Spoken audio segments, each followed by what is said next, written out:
তুমি একজনের ডক্টরের জায়গায় সিগনেচার করে দিতে পারো? এটা হইলো বিবেক পরিমাণ আপনারা মানে কাটপারি ভিডিও করবেন আপনি করতেছেন কি মানুষের জীবন নিয়ে খেলতেছেন। আমি তো এটাই দেখতে চাচ্ছি, আমি এই জন্যই কাগজটা নিচ্ছি। এই যে উনি ডক্টর রিপন কুমার মন্ডল এমডি, এটা কার সাইন? আমার হাতে রিপন কুমার মন্ডলের সিগনেচার কে দিচ্ছে? উনি তো দেননি। ওনার সিগনেচারটা কিভাবে হইল? এখন দিচ্ছেন আপনি, উনি তো উপস্থিত নাই, এখন উপস্থিত নাই। এই সিগনেচারটা কে দিল? ওনার মানে ওনার হয়ে কে দিছে? আমি এটা জানতে চাই। ল্যাবের থেকে টেকনোলজি, উনি রিপন কুমার মন্ডলের ওইখানে টেকনোলজিস্ট কে ধরে নিয়ে আসেন তো একটু।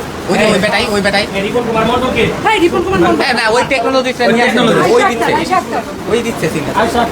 চিন্তা করা যায় এই অভিযোগটা দীর্ঘদিনের, যাক আলহামদুলিল্লাহ আজকে অন্তত একটা চাক্ষুষ প্রমাণ পাওয়া গেল। ডক্টর এখানে সিগনেচার দিছে কেন? কার কথা আমাকে বলো?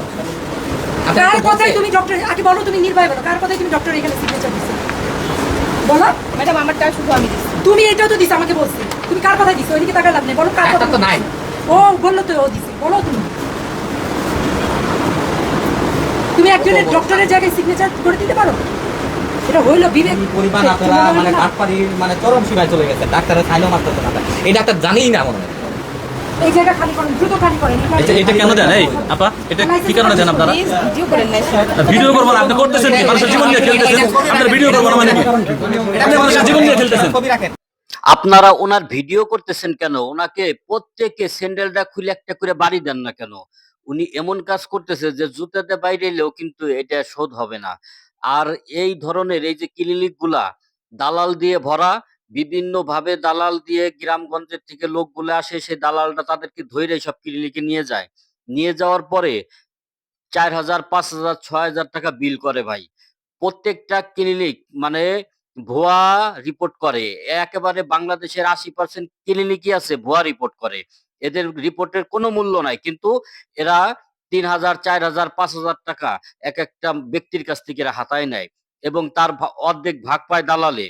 কারণ দালালে নিয়ে আসে, দালালে ধরে নিয়ে আইসা পরিচিত, আত্মীয়, এটা সেটা এমন একটা ভাব দেখায় যেন রোগীর খুব কাছের লোক। দালাল রোগীরে এমনভাবে পটায় ফেলায় মনে হয় যে বড় ভাইয়ের মতো কাজ করবে।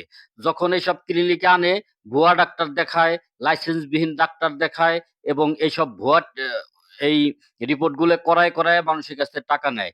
কারণ গ্রামগঞ্জ থেকে যেসব অসহায় মানুষগুলো আসে, যারা পড়াশোনা জানে না, তারা তো এগুলো বোঝে না। তো তাদের কাছে মানে এইরকম ভাবে টাকা পয়সাগুলো হাতায় রাখে।